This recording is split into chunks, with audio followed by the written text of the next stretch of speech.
absoluto con la crítica de la razón práctica, porque el deber ser no ha conseguido todavía convencer al ser para que éste se transforme en una casa digna de la humanidad. Vamos pues a tratar de explicar cómo plantea Kant sus famosos postulados de la razón práctica. En primer lugar, hay que decir que además de formular la ley moral del imperativo categórico, con lo que habrá que medir toda posible acción futura, como ya hemos dicho, la ética de Kant extrae tres conclusiones, que repito, no son conocimientos, sino suposiciones, suposiciones prácticas, tres conclusiones sobre ciertas ideas de la razón que, si bien no son conocimientos teóricos, como acabo de decir, son suposiciones que hay que aceptar para que la moral no sea un absurdo. Como son indemostrables, pero necesarias para que haya moral, Kant los denomina los postulados de la razón práctica. Primer postulado, postulado de la libertad. Para que nos sintamos obligados por una ley, primer postulado, siempre una vez más aparece la estructura triádica. Primer postulado de la libertad, segundo de la inmortalidad, tercero de la existencia de Dios. Primer postulado de la libertad. Para que nos sintamos obligados por una ley racional, es necesario que seamos libres. Es decir, que no estemos determinados completamente por la naturaleza, como diría, digamos, el estudio fenoménico del ser humano.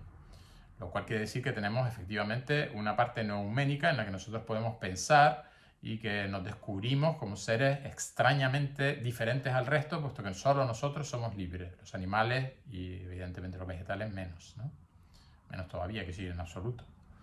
Ni los animales ni los vegetales. Ni los minerales. Ni los planetas, etc. Todo está completamente determinado en el mundo, excepto esa criatura extraña, esa anomalía que es el ser humano.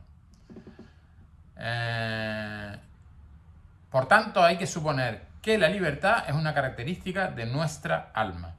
Suponer, ¿ven? No es una teoría sobre el alma, es una suposición de que hay una parte de interioridad en nosotros que es libre, a la que le podemos llamar nuestra alma, para entendernos mejor.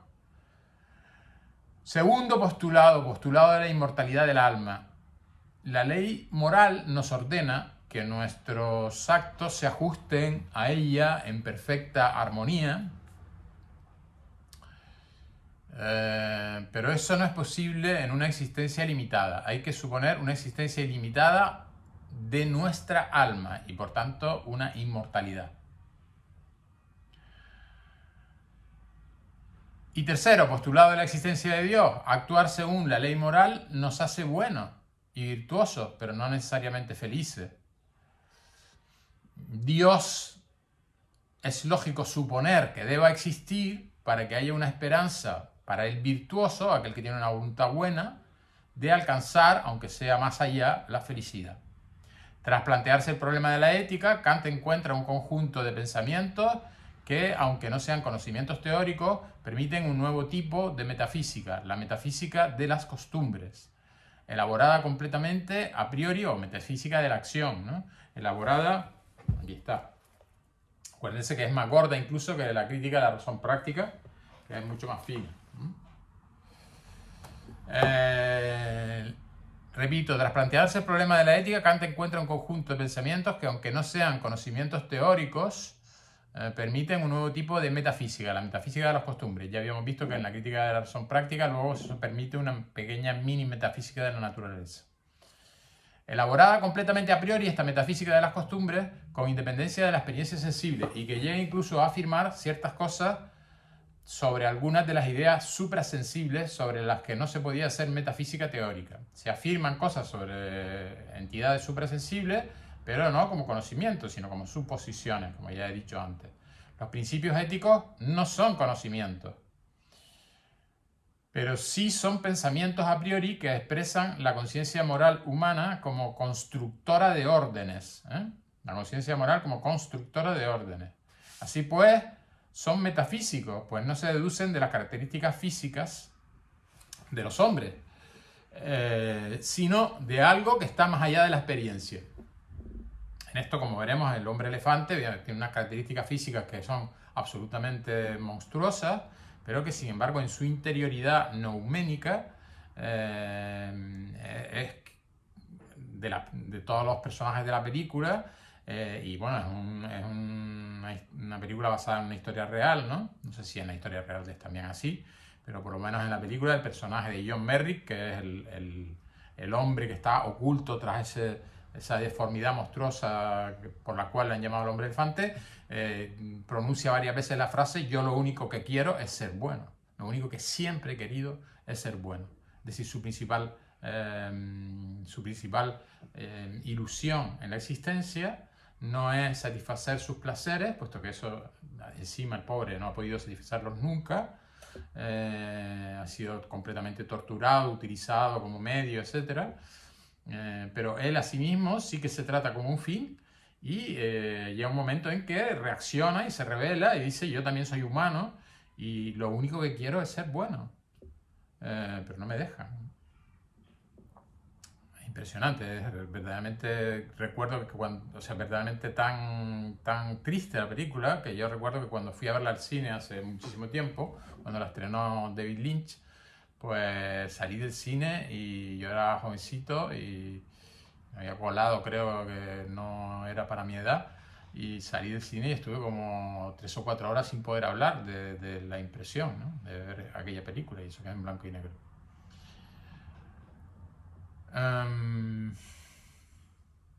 Así pues, como decía, la metafísica de las costumbres, elaborada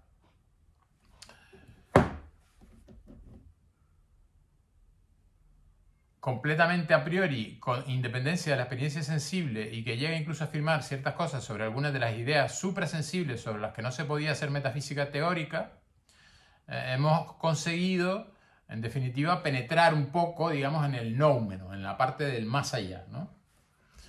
Pero eso sí, no cognitivamente, sino desde el punto de vista de la praxis. En esto también se parece un poco a Aristóteles, en el sentido de que, si bien las ciencias teóricas son aquellas que se encargan de lo necesario y por lo tanto absolutamente universales, verdaderas y absolutas y objetivas, sin embargo las ciencias prácticas, que tratan de lo contingente y de las circunstancias, pues no pueden alcanzar conocimientos, pero sí una guía racional, segura, una guía del nous práctico, que en el caso de Kant no es como en Aristóteles, puesto que en Aristóteles sigue siendo hipotético, porque dice: si quiere ser feliz, entonces actúa de manera amistosa, de manera generosa, de manera moderada, etc., ¿no? Kant no diría eso, que Kant no dice si quiere ser feliz, Kant dice: si quiere ser bueno, actúa por deber, siguiendo siempre el marco geométrico del imperativo categórico. Los principios éticos no son pues conocimientos, pero sí son pensamientos a priori que expresan la conciencia moral humana como constructora de órdenes. Así pues son metafísicos, pues no se deducen de las características físicas de los hombres, y ahí es cuando introduje lo del hombre elefante, ¿no?, sino de algo que está más allá de la experiencia, más allá de la experiencia. Su facultad racional, más allá o más acá, como decíamos en el caso de la crítica de la razón práctica, ¿no?, su facultad racional pura en mi interior, su facultad racional pura. Por ejemplo, una bomba atómica sigue las leyes de la naturaleza. Se construye precisamente gracias a la ciencia que se desarrolla a partir de la teoría de la relatividad y a los avances de la química. Luego puede perfectamente constituir parte del ser, y actualmente, por desgracia, en todo el planeta, el ser del planeta está lleno de bombas atómicas. Pues la bomba atómica sigue las leyes de la naturaleza, es decir, cuando caiga, si es que alguna vez cae alguna más en algún territorio habitado, pues va a quemar kilómetros, en fin, kilómetros y kilómetros de ciudades humanas, como una consecuencia de nuestro conocimiento teórico de la bomba atómica. Pero Sí, pues una bomba atómica sigue las leyes de la naturaleza, pero para que existan las bombas atómicas como ocurre hoy día, se requiere una voluntad humana, es decir, una decisión de que existan, de no destruirlas, de no desmantelarlas, de no deshacerlas. Y pues, bueno, en un principio de no haberlas hecho, ¿no? Se requiere una voluntad humana que decida, según la ley de la libertad, construirla o no. En la época de la Segunda Guerra Mundial, tanto los alemanes, con la excusa, digamos, de que los alemanes, la excusa no, bueno, era verdad, los alemanes estaban buscando la bomba atómica y afortunadamente no fueron ellos los que la encontraron primero, sino los americanos, pero claro, ya el hecho de encontrarlas una cosa, el hecho de lanzarlas sobre Hiroshima y Nagasaki, implica una decisión moral que por supuesto es absolutamente contraria al imperativo categórico. No debería haberse lanzado nunca la bomba, habría que haber intentado impedir que el propio Hitler, que Hitler y los nazis construyeran la suya, pero no construir nosotros la nuestra para lanzarla, y con la excusa de acabar la guerra, ¿no? Es decir, el imperativo categórico no admite ninguna excusa. No se pueden construir bombas atómicas. No se debe, perdón, construir. Se puede, porque técnicamente y científicamente se puede, pero no se deben construir bombas atómicas. Y por tanto no se debe tampoco hacer la guerra, ¿no? Como habíamos dicho en clases anteriores. Y por eso Kant va a escribir un opúsculo que no es solamente para participar, digamos, en el debate político, no solamente es importante, que es la Ilustración, sino más importante incluso hacia la paz perpetua, en la que se anticipa un poco a la sociedad de naciones, a que haya una especie de derecho internacional que haga, digamos, fraternas las naciones entre sí, al igual que fraternos los humanos dentro de una sola nación, ¿no?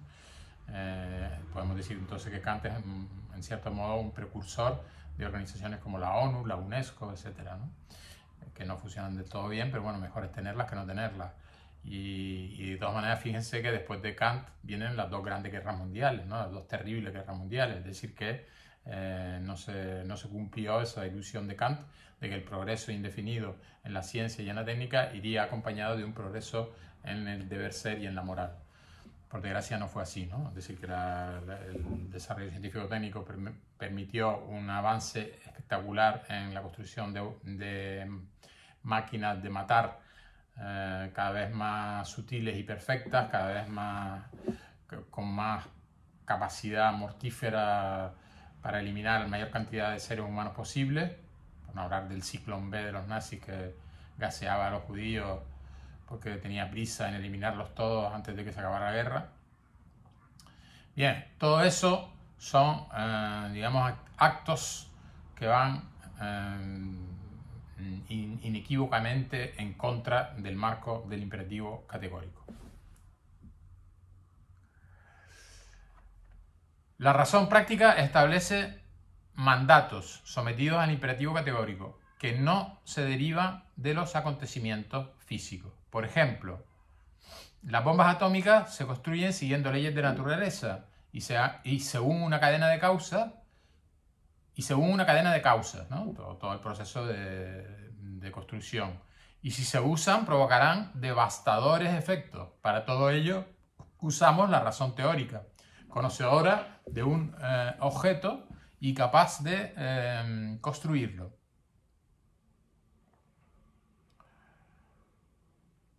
Pero para que existan bombas atómicas es necesario que una voluntad humana lo decida libremente, que decida libremente construirla. Y eso no depende de lo anterior, de las circunstancias.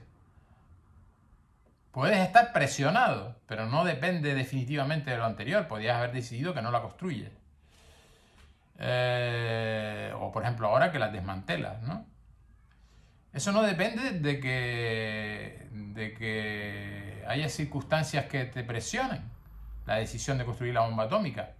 Ni tampoco depende de sus causas, de su construcción, que depende de la teoría, ni de sus consecuencias, que también depende de la teoría, ¿no? Sensible. Sino de mi decisión, la razón práctica determinando la existencia de un objeto. La razón práctica, es decir, que digamos que hay objetos que están en la naturaleza ya, sin que nuestra razón práctica haya decidido que estén. Desgraciadamente, hay objetos en la actualidad, en la época de Kant no, pero en la actualidad hay muchos animales, plantas, etcétera, que se están extinguiendo precisamente por nuestra acción, así que podríamos decir incluso la frase inversa, ¿no? No se trata solamente de que nuestra razón no deba construir determinadas cosas horribles como una bomba atómica y deba construir, por el contrario, pues sociedades igualitarias y fraternas, sino que también en el terreno de la naturaleza, nuestra razón práctica, en el ser de la naturaleza, debería no destruir especies, y procurar mantener una situación climática en el planeta que permita que la vida siga funcionando, porque si no, entonces no estaríamos tratando a los humanos como fines en sí mismos, sino utilizando la naturaleza para enriquecernos. Y sin embargo, de lo que se trata es que precisamente la humanidad pueda proyectarse indefinidamente en el futuro en las generaciones que vendrán, ¿no? No solamente nosotros, sino en las generaciones que vendrán. Esto está muy bien estudiado por un filósofo muy interesante que era amigo de Hannah Arendt, que fue amigo, porque luego se pelearon, de Hannah Arendt, también judío y que también fue alumno de Heidegger, que luego se hizo nazi Heidegger, y Hannah Arendt y Hans Jonas, que es el filósofo que les iba a nombrar, son judíos, discípulos de Heidegger, que quedarán verdaderamente asombrados del giro que da Heidegger, o a lo mejor no fue un giro, sino que siempre fue nazi, ¿no? Al descubrir que Heidegger apoyaba el régimen nazi en un principio al menos, luego dirá que no, pero en fin, eso ha quedado recientemente bastante puesto en duda, porque han aparecido unos famosos cuadernos negros en los que Heidegger dice cosas terribles sobre los judíos y que habría escrito una vez la guerra ya había terminado. Me he hecho una pequeña digresión, pero creo que es interesante porque Hans Jonas siguiendo esta estela kantiana, va a proponer en un libro denominado El principio de responsabilidad que nosotros no deberíamos, el imperativo categórico no debería ser solamente trata siempre a ti mismo, en la persona de ti mismo, como en la persona de los otros, siempre trátalos como fines en sí mismos y no como medios, sino que eso debería extenderse incluso a el planeta que nos sostiene y a todo el aparataje artificial, técnico, digital que hemos construido y no, incumpliríamos el imperativo categórico si nosotros no cuidamos suficientemente el planeta como para que éste pueda acoger indefinidamente a las generaciones humanas futuras, que son todas fines en sí mismos. Se llama el principio responsabilidad. Hans Jonas. Jonas, en español. Si aplicamos el imperativo categórico, se vería enseguida que no podemos desear que todas las personas construyan una bomba atómica. Por lo tanto, es inmoral, contrario al deber y a la buena voluntad. Para desarrollar todas las consecuencias que se puedan deducir a partir de sus conclusiones, de la crítica, de la razón práctica, Kant escribirá unos años después la famosa metafísica de las costumbres, donde desarrolla, por ejemplo, una teoría de la justicia, una teoría del derecho, basada en la aplicación del imperativo categórico, y también una teoría política, no solo nacional, sino internacional, en el libro que les decía, Hacia la paz perpetua. Con esto terminamos la ética de Kant. Me he pasado un poco porque vamos casi a 20 minutos. Lo lamento, pero la buena voluntad, el bien, el deber, es duro y largo.